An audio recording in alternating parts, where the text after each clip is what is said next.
Bharat future city అభివృద్ధిపై తెలంగాణ ప్రభుత్వం ప్రత్యేక దృష్టి సారించింది. అంతర్జాతీయ ప్రమాణాలతో ఫ్యూచర్ సిటీలో హెల్త్ సిటీని ఏర్పాటు చేయాలని నిర్ణయించారు. ఏఐ, క్వాంటమ్ కంప్యూటింగ్ తో మారుమూల ప్రాంతాలకు వైద్య సేవలను అందించి గ్లోబల్ మెడికల్ టూరిజం హబ్ గా రాష్ట్రాన్ని తీర్చిదిద్దడమే లక్ష్యంగా ప్రభుత్వం ముందుకు వెళ్తోంది.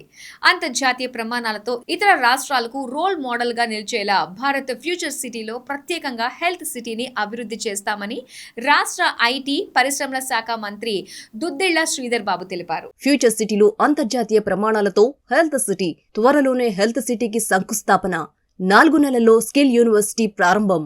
భారత్ ఫ్యూచర్ సిటీని అన్ని రంగాల్లో అభివృద్ధి చేసే దిశగా తెలంగాణ ప్రభుత్వం అడుగులు వేస్తోంది. ఇందులో భాగంగానే ఫ్యూచర్ సిటీలో ఇంటర్నేషనల్ స్టాండర్డ్స్ తో హెల్త్ సిటీని ఏర్పాటు చేయనున్నారు. AI, quantum computing, block chain లాంటి కటింగ్ ఎడ్జ్ టెక్నాలజీ సాయంతో మారుమూల ప్రాంతాలకు వైద్య సౌకర్యాలను చేర్చాలన్నదే ప్రభుత్వం సంకల్పమని మంత్రి శ్రీధర్ బాబు చెప్పారు. గ్లోబల్ మెడికల్ టూరిజం హబ్ గా తెలంగాణను మార్చాలనే సంకల్పంతో ప్రత్యేక పాలసీని తీసుకొస్తోంది తెలంగాణ ప్రభుత్వం. హెల్త్ కేర్ రంగంతో పాటు ఇతర రంగాల్లోనూ R&Dకి పెద్దపీట వేసేందుకు దేశంలోనే తొలిసారిగా ఏఐ ఆధారిత తెలంగాణ డిజిటల్ ఎక్స్చేంజ్ ను ప్రారంభించిన ప్రభుత్వం ఫ్యూచర్ సిటీలో హెల్త్ సిటీని ఏర్పాటు చేయాలని నిర్ణయించింది.